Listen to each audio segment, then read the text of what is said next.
mitra itu seperti kayak mau nikah gitu, harus cocok chemistry-nya. Cerita pertemuan kita lagi dalam kondisi chaos, kemudian baik mitra TU Center, pertanyaan saya ke Pak Nurholik berikutnya mungkin mengenai kemitraan ya. Sebagaimana kita pahami, mitra itu seperti kayak mau nikah gitu, harus cocok chemistry-nya. Tadi Pak Nurholik cerita pertemuan kita lagi dalam kondisi chaos, kemudian saya mikir-mikir betul. Kalau pada waktu itu memang saya rasa baru pulang sekolah 8 tahun di Amerika, nggak punya banyak temen, jadi ketemunya Pak Nurholik. Tapi nggak disangka sampai sekarang masih partneran. Jadi semua PT kita nggak ada yang bisa ya bener ya. Semua PT-PT kita semuanya masih ini selama 22 tahun. Nah, gimana tuh Pak Nurholik bisa mutusin waktu itu berpartner sama saya? Iya, pertama ini saya selalu mandang ini anugerah tersendiri ya Pak Ud ya. Suatu hal yang sangat saya syukuri sebagai bagian dari perjalanan hidup. Kayaknya kan nggak sembarangan tuh bermitra atau berpartner 23 tahun, berarti kan hampir separuh dari hidup kita gitu kan. Dari kita belum jadi apa-apa gitu kan, belum jadi apa-apa maksudnya kita belum menemukan profil kita tuh mau seperti apa sih gitu. Nah ini yang saya pikir betul seperti yang Pak Ud sampaikan ya, dan saya selalu pegang betul nih karena beliau ini guru saya dalam filosofi kayak tadi ya. Jadi bagaimana mitra itu luar biasa ya, penting banget gitu punya partner dalam bisnis ya. Karena yang diantara syaratnya itu ada chemistry ya. Kita ingat Pak Ud ya, kita ngobrol itu kan panjang itu kan. Bayangin dari itu kan demo panjang ya. Dari siang, sore, sampai malam kan, sampai besok paginya kan, kalau nggak salah kan, baru bubar. Dan kita sepanjang kita ngobrol terus setelah ngomong kan. Dan itu kemudian teman-teman TU Center yang budiman gitu ya, berlanjut kita selesainya. Karena kebetulan saya sama Pak Udi tetangga ya. Rumah kami kita berdekatan di bilangan Riado Dalam kan. Kami ini bertetangga. Jadi saya sering mampir ke rumah beliau. Dan kalau mampir udah lama ngobrol, bukan setengah 1 jam ya Pak Udi ya. Itu panjang ya, sampai istrinya Pak Udi ini sampai lama banget orang kamu. Udah lama sering lagi ya. Nah ini saya kemudian dapati, oh ini mungkin beliau sama beliau ini ada chemistry gitu. Dan sampai terakhir ketika beliau kan sangat straight ya, langsung menanyakan kira-kira mau bikin apa dan butuh modal berapa kira-kira begitu. Dan itulah kemudian saya silaturahmi di babak berikutnya ke rumah beliau, saya mempresentasikan apa yang ada di otak saya gitu. Apa yang menjadi keinginan saya mau bikin ini, begini gitu. Dan saya bilang, saya sebut angkanya ketika itu 40 juta ya. Dan itu uang sebenarnya uang istilahnya yang ada sisa. Sisa tabungan dari Amerika tuh. Dari Amerika gitu saya pakai ya. Kemudian uang itu saya pakai, dan Pak Ud ini memang all out ngasih jalan ya ketika bagi saya, sampai nyariin kantor juga lagi. Nyariin kantor, dan kantornya itu nggak tanggung, keren banget di daerah di bilangan ITC Fatmawati, dan itu full furnish pemirsa. Full furnish ya, artinya tinggal pakai dalam kondisi yang bagus gitu. Saya sampai amazing, oh my god, saya bilang saya punya kantor ya ternyata. Bisa kantor gitu. Karena bayangin rasanya gimana sih ya kalau kita sudah berumah tangga, kalau nggak keluar rumah, itu rasanya gimana gitu. Beban mental, saya tinggal sama mertua lagi kan. Jadi saya terima kasih banyak udah dikasih kantor ketika itu. Dan akhirnya berjalan itu di situ usahanya. Nah Pak Ud ini kan masih meniti karir sebagai dosen ya ketika itu ya, sangat full time di situ. Akhirnya saya pun jalan tanda petik ketika jalan sendirian, berapa kali lapor. Dan memang ya ini mungkin ujian pertama nih berpartner ya, hampir kurang lebih setahunan lebih. Saya nggak ada yang saya kerjain.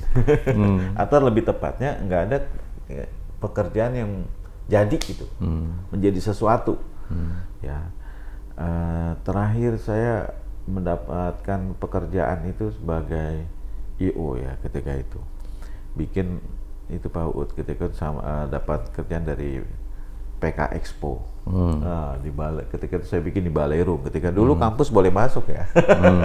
Artinya balai, yang penting sewa ketika itu. Kalau sekarang kan nggak boleh. Dulu masih boleh PK Expo. PK Expo ini kepanjangan dari Partai Keadilan Expo ya. Saya dapat kerjaan meng-IO-kan sebuah expo yang digagas oleh Partai Keadilan untuk UMKM. Dan alhamdulillah selalu acara sih sukses banget ya. Acara sukses, pedagangnya happy. Cuma penyelenggaranya nggak happy. Penyelenggara yang nggak happy. Karena apa? Karena banyak ketika namanya urusan sama UMKM mungkin emang ujian kesabaran kali ya. Jadi semangat ikutnya, giliran bayarnya nih agak kurang oke. Sehingga akhirnya saya harta saya ada dalam piutang semua.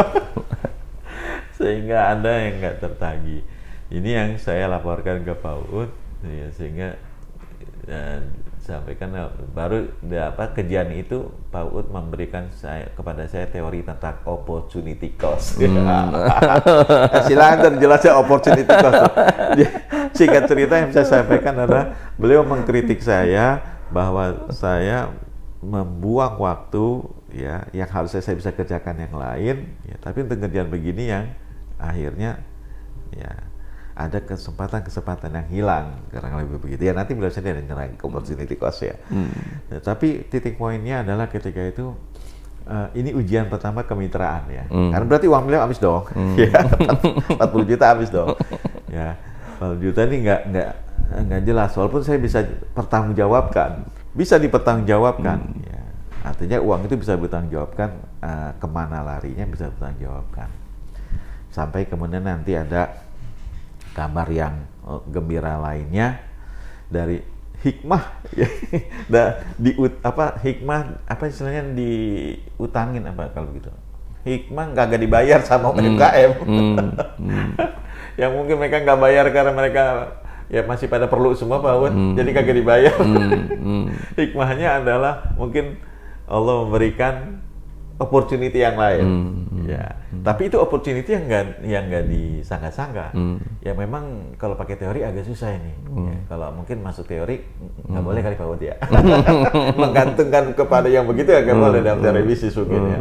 Tapi itu terjadi guys, itu terjadi. Artinya Allah kemudian mengantarkan seseorang memberikan video Harun Yahya.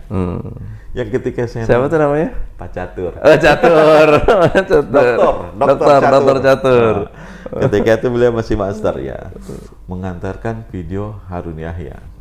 Ya saya juga nggak tahu tuh Harun Yahya siapa, ini video apa gitu kan. Cuma ketika itu hikmah dari kegiatan itu. Jadi beberapa waktu setelah itu Pak Uut, ya setelah hasil cerita piutang semua. Ada untungnya, cuma untung ke piutang. Kalau piutang nggak dibayar berarti rugi. Secara akuntansi. Nah saya belajar akuntansi sama beliau nih. Kenapa itu jadi rugi? Nah beliau ngajarin. Nah jadi Harun Yahya itu datang. Kemudian saya lihat, wah ini kan menarik banget gitu ya. Nah inilah mulailah episode Harun Yahya. Harun Yahya itu waktu itu kan dia bikin video mengenai keajaiban alam ya. Iya. Semua seperti Discovery Channel lah gitu ya. Betul.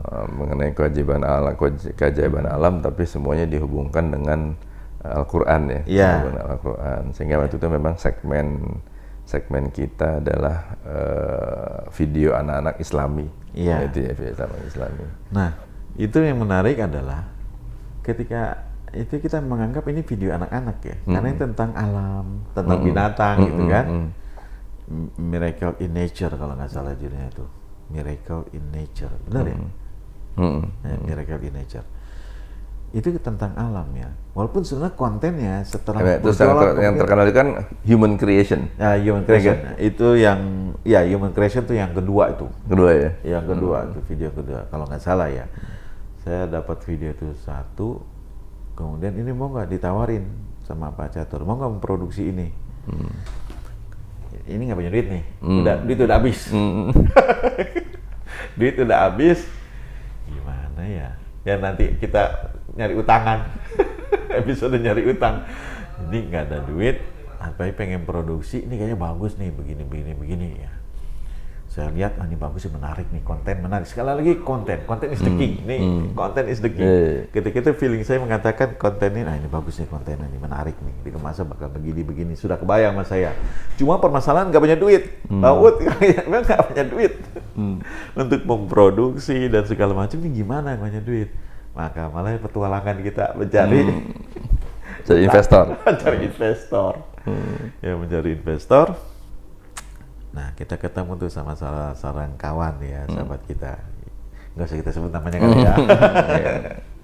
Jadi tadi Pak Ud dalam episode yang kemarin sempat menyinggung, kita ketemu seseorang calon investor, diperkenalkan, kita suruh presentasi sampai 2 hari ya. 2 hari itu dari pagi sampai sore, dari pagi sampai sore. Ya, yang kesimpulan nggak jadi. Padahal waktu itu kita fundraising 120 juta ya. 120 juta. Kita menaruhkan saham 50%. Jadi kita minta utangan 120 juta dan sebagai timbal baliknya kita memberikan saham sampai 50%. Cuma yang ngasih duit ini mau tapi minta saham 75%. 70%. Waduh, saya bilang 75%. Berarti habis dong kita Pak Ud. Saya bilang Pak Ud tuh. Ya, alhamdulillah dikasih waktu, mikir bijaksana juga sih sama Pak Ud. Yang mau minjemin utang itu bijaksana sama kita kan, kagak dimakan kita gitu kan. Saya ketika itu gini ya, pemirsa sekali, ini Pak Ud ya doktor ekonomi loh, ya. Sekolahnya tamat nih beliau nih, dan nggak tahu tuh jauh lagi ya. Beliau ketika kita presentasi dan dibedah itu keuangan kita, speechless juga ya. Jadi kayak orang bego. Ketika dibilang, ini harta kamu nggak ada ini. Harta kamu kan, coba nih kalau piutang dicoret-coret, habis. Kita bilang, iya juga ya. Sehingga kemudian ada penawaran dari beliau ini, ya udah deh, gini aja deh. Karena mungkin dia kesian sama kita, udah 2 hari. Ada kasih 120 juta, tapi saya minta pakai acara istirahat makan, terus lagi. Jadi ya udah deh, mungkin karena kesian sama kita, karena yang memperkenalkan temannya Pak Ud juga, nggak enak juga kan sama orang-orang yang bersama sama kita. Udah deh, kita kasih 120 juta, tapi dia minta 70%. Dia antara kesian, antara memang ada prospeknya kali, sama percaya kali dengan orang-orang yang dihadapi ini. Kira-kira gitu ya Pak Ud ya. Maka Pak Ud bilang, gimana nih? Kita bilang, gimana nih? Saya bilang ke Pak Ud, saya ini nggak tahu ya. Saya kalau ditanya gimana, saya nggak bisa memberi penjelasan secara data-data. Tapi saya hanya punya feeling aja, punya intuisi. Ini kita bisa gede nih Pak Ud nih. Ini menjadi something nih. Ya, kita bisa dapat sesuatu lah dari sini. Sehingga jangan sampai 70% lah, ini kita kayak kerja bakti aja, saya bilang Pak Ud gitu kan. Terus Pak Ud tanya saya, jadi gimana? Batal kita nih? Saya bilang, udah deh, batal aja deh kalau 70%. Ada Pak Ud, sisa aja tuh Pak Ud. Kemudian yang ngomong salah beliau, giliran batalin. Iya. Jadi memang itu menunjukkan bahwa saya trust betul lah sama Pak Nurholik. Beliau yang running the business. Saya sebagai orang yang bergabung hanya menyiapkan sedikit dana waktu itu, kemudian menyediakan juga fasilitas, kemudian connection. Nah, tapi begitu keputusan saya serahkan ke Pak Nur, dan alhamdulillah sebagai gambaran Mitra TU Center kita 120 juta. Terakhir kemarin kita dapat kredit totalnya sekitar 7 miliar dari bank itu. Jadi mungkin, tapi itu juga ceritanya juga panjang, berdarah-darah. Nanti mulai dari akhirnya kemarin gimana tuh ya? Akhirnya cara konvensional pinjam sama orang tua ya. Iya. Cuma ya artinya dalam poin ini betapa kemitraan itu diuji ya, kemitraan diuji, dan akhirnya trust itu ya, kesabaran dan trust itu menjadi kunci sehingga kemitraan ini pada akhirnya kita akan masuki gerbang keemasan. Saya selalu bilang sama teman-teman yang sabar tuh Pak Nurholik ngadepin saya karena saya orangnya susah. Kalau udah maunya begitu. Jadi saya selalu bilang nih kemitraan ini tetap berjalan karena kesabaran Pak Nurholik menghadapi saya yang kadang-kadang nggak sabaran, kadang-kadang suka maunya cepat, dalam menjalani proses bisnis ini. Gitu. Jadi ini. Kemudian waktu itu kita dapat talangan dari keluarga ya, sampai kemudian alhamdulillah bisa ada jaminan, kebetulan jaminan tanah Bekasi waktu itu ya. Iya kan? Tanah Bekasi sama rumah Pak Nur ya? Apa tanah dulu ya? Tanah dulu ya. Tanah Bekasi. Kemudian pertama kali dapat kredit 400 ya. Iya. 400 juta gitu. Nah, itu kemudian berkembang 800, 1,5 M, 5 M, tambah lagi jadi total 7 M. Nah, saya selalu ya kalau buat saya pencapaian saya dalam kemitraan ini waktu itu Pak Nur bisa beli rumah. Nah, gitu. Jadi rumah sama mobil ya. Lu mau pergi haji. Apa beli haji ya? Gitu. WNA plus lagi. Gitu. Jadi saya bilang sama Pak Nur, kalau Pak Nur begitu-begitu aja berarti saya nggak berhasil, saya bilang begitu. Kalau rumah kebetulan saya alhamdulillah ada, mobil ada, dikasih orang tua juga pada waktu itu. Kalau Pak Nur kemudian kita bisa beli rumah Pak Nur, kemudian mobil itu, buat saya itu keberhasilan saya karena partner saya juga berhasil itu kira-kira. Nah, mungkin yang hal lain apa Pak Nur yang mungkin bisa kita ini kan lagi? Ya mungkin ini kalau nggak kepatok durasi, kita masih ada satu episode yang kita bisa bercerita bagaimana kemudian menjadi Harun Yahya dan Syamil Dodo itu. Oh iya, jadi dari situ kemudian mungkin berikutnya kita akan ini di fase terakhir lah kira-kira ya. Iya. Fase terakhir mengenai bisnis kita. Jadi kalau tadi saya sampaikan nih tadi mengenai kemitraan dan bagaimana kepercayaan bersama mitra ini menjadi hal yang penting dalam menghadapi proses pengembangan bisnis ini. Dan nanti kemudian di topik berikutnya kita bahas mengenai pengembangan produk yang betul-betul membuat bisnis kita menjadi jauh lebih besar daripada yang sebelumnya.